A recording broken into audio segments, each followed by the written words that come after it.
Proton proton को repel करता है, न्यूक्लियस के अंदर तो वो एक्सट्रीमली स्ट्रांगली रिपेल कर रहा है। मैंने दो एडवर्ब लगाए हैं, एक्सट्रीमली, स्ट्रांगली। मेरे पास इससे बड़े वर्ड्स नहीं है इंग्लिश के जिनसे मैं एक्सप्लेन कर सकूं। अनइमेजिनेबल रिपल्शन है, पर न्यूक्लियस में से प्रोटॉन प्रोटॉन से दूर नहीं भाग रहा, क्योंकि उससे भी स्ट्रॉन्गर एक फोर्स उसको जोड़कर रखे हुए है। उस फोर्स का नाम क्या है? Strong nuclear force. हमारे कंट्री में बड़ी सारी डिसरप्टिव फोर्सेस हैं जो हमारे देश को ब्रेक करना चाहती हैं, डिसइंटीग्रेट करना चाहती हैं, बट एक फोर्स ऐसी है जिसने हमारे कंट्री को जोड़कर रखा हुआ है, our constitution, strong nuclear force. Same thing nucleus के अंदर।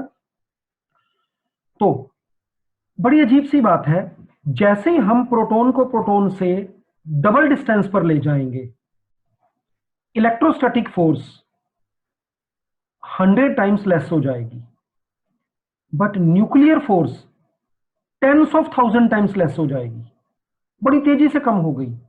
मैंने डिस्टेंस को 3 टाइम्स किया, वो मैं 2 का पता नहीं, जो बोल रिपीट करता हूं, मैं कुछ गलत बोल गया हूं। मैंने प्रोटॉन प्रोटॉन के बीच के डिस्टेंस को से 2 टाइम्स किया, इलेक्ट्रोस्टैटिक फोर्स 2 का स्क्वायर 4 टाइम्स लेस हो गई, न्यूक्लियर फोर्स 10 टाइम्स लेस हो गई। मैंने डिस्टेंस को 3 टाइम्स किया, इलेक्ट्रोस्टैटिक फोर्स 9 टाइम्स कम हो गई, स्ट्रॉन्ग न्यूक्लियर फोर्स, जोड़ने वाली फोर्स 1000 टाइम्स कम हो गई। कोई लिंक नहीं दिख रहा इसमें। मैंने डिस्टेंस को 4 टाइम्स किया, इलेक्ट्रोस्टैटिक फोर्स 16 टाइम्स लेस हो गई, nuclear force million times less हो गई।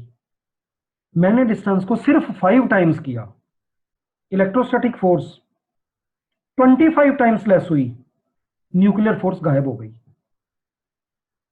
न्यूक्लियर फोर्स मुझे किसी लॉ को ओबे करती नहीं दिखी, बस मुझे इतना दिखाई दिया कि ये बहुत ही तेजी से कम होती है और डिस्टेंस एक लिमिट से बाहर जाते ही ये फोर्स गायब हो जाती है। ये लंबे डिस्टेंस पर एक्ट नहीं करती, it is short range force.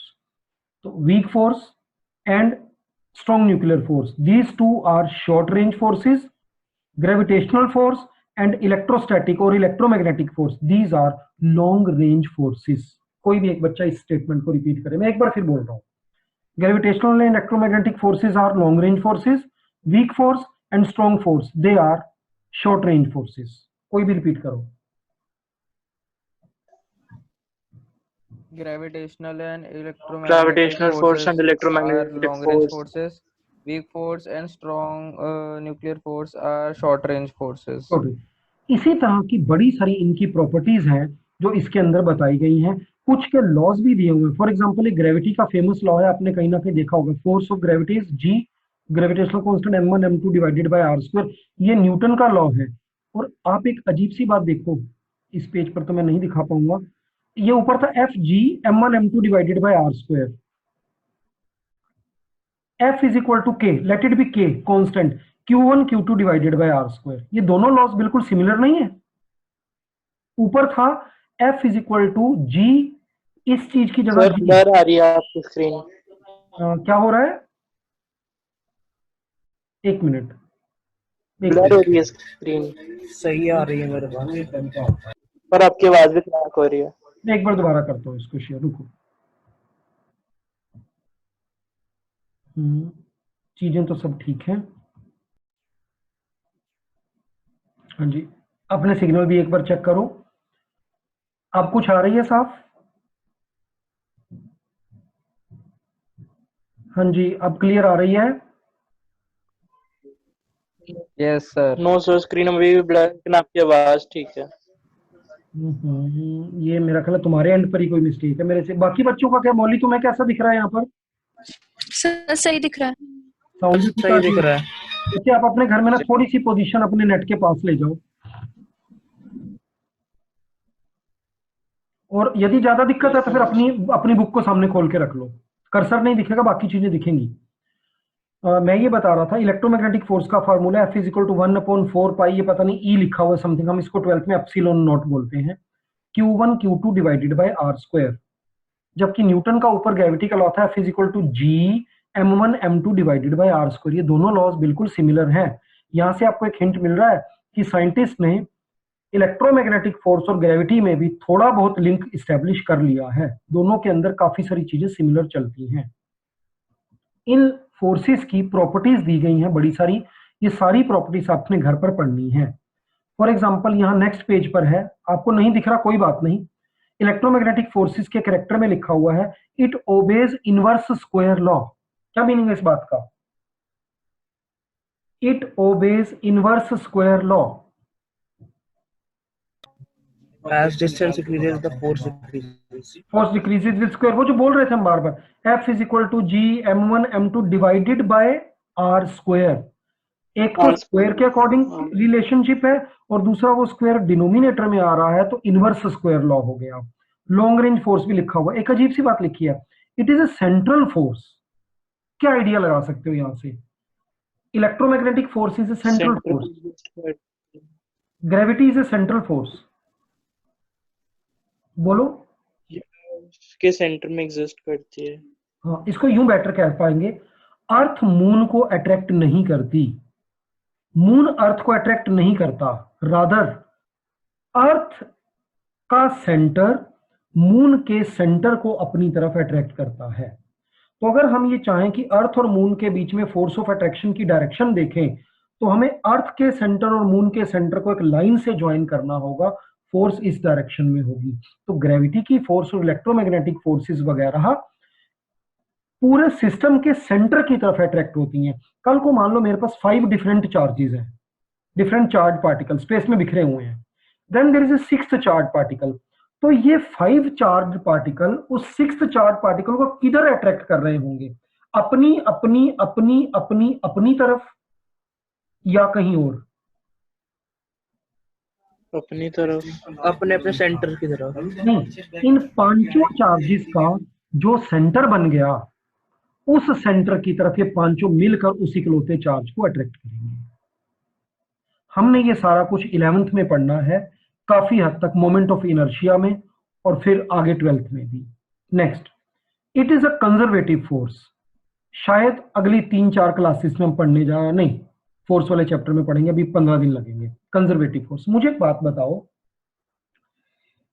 मैंने अपनी टेबल से 1 मीटर की हाइट तक एक बुक को उठाया, एक बार मैं बुक को, सी मेरा कर्सर दिख रहा है आप सबको? ये यस सर, ठीक है, Yes, ये sir. फोर्स मेरी बुक है। इस बुक को मैंने यहां से ऐसे उठाकर यहां तक ले गया। दूसरी बार मैं इस बुक को सेकंड टाइम ऐसे ले गया घुमाकर यहां तक। तीसरी बार मैं इस बुक को यहां से उठाकर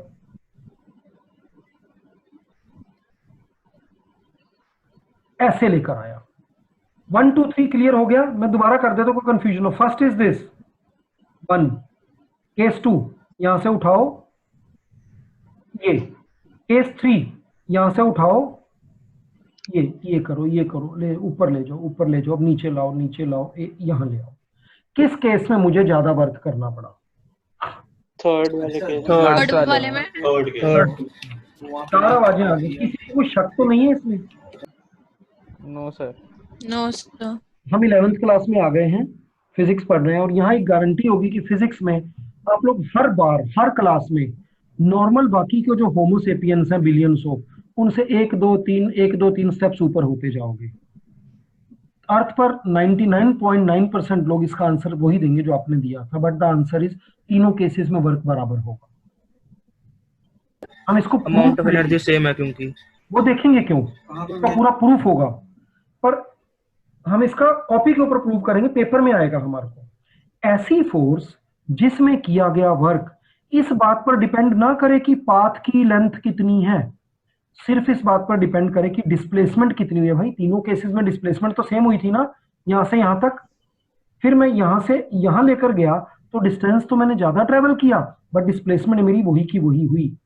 if the work done against a force does not depend on the length of the path and depends only on initial and final positions, that is depends only on displacement, such forces are called conservative forces। अगर किसी force के against किया गया work path की length पे depend ना करे, सिर्फ इस बात पर डिपेंड करे कि डिस्प्लेसमेंट कितनी है, शुरुआत कहां से हुई थी एंड टर्मिनेशन कहां पर हुआ है, ऐसी फोर्स को कंजर्वेटिव फोर्स कहते हैं। और gravitational force and electromagnetic forces are conservative in nature। बाकी दोनों weak nuclear and strong nuclear, उनका अपना क्लब अलग है, वो कंजर्वेटिव नहीं होती। कंजर्वेटिव का मीनिंग समझ में आ गया? अच्छा, अब Yes, मुझे sir. बताना, यस सर। मैं इस बुक को यहां से उठा रहा हूं और देखना मैं क्या करूंगा।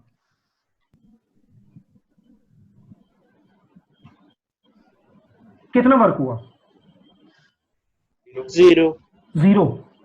जहां से उठाया खूब डिस्टेंस ट्रेवल कर कर बुक को मैंने वापस वहीं रख दिया। डिस्प्लेसमेंट कितनी है? 0. 0। I am moving this book against gravity. Gravity is a conservative force. Conservative force के अगेंस्ट लूप में हुआ वर्क, आपने समझा भी नहीं, आपको ऑटोमेटिकली समझ में आ गई ये बात, हमेशा क्या रहेगा लूप का वर्क? 0। अब आप एक बात सोचो, this is clarity of concept कि मून अर्थ के आसपास बिलियंस ऑफ ईयर से घूमता जा रहा है। अगर अर्थ मून पर या मून अर्थ पर कोई वर्क करते तो उनकी एनर्जी का लॉस होता, या मून अर्थ के पास पास पास पास आता जाता, स्पाइरल पाथ फॉलो करके अर्थ के अंदर गिर जाता, या वो अर्थ से दूर होता जाता और लॉस्ट हो जाता। बिलियंस ऑफ ईयर से ऐसा चल रहा है और शायद यूनिवर्स के एंड तक वो घूमता रहेगा। ना अर्थ को कोई वर्क करना पड़ रहा है, ना मून को करना पड़ रहा है। Let us repeat in another example.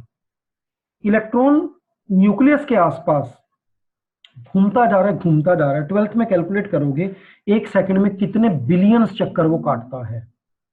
ना इलेक्ट्रॉन थक रहा है, ना न्यूक्लियस को कोई इफेक्ट पड़ रहा है, ना न्यूक्लियस वर्क कर कर एनर्जी लॉस कर रहा है, ना इलेक्ट्रॉन वर्क कर कर एनर्जी लॉस कर रहा है, ना इलेक्ट्रॉन का पाथ दूर होता जा रहा है, ना इलेक्ट्रॉन का पाथ न्यूक्लियस के पास आ रहा है।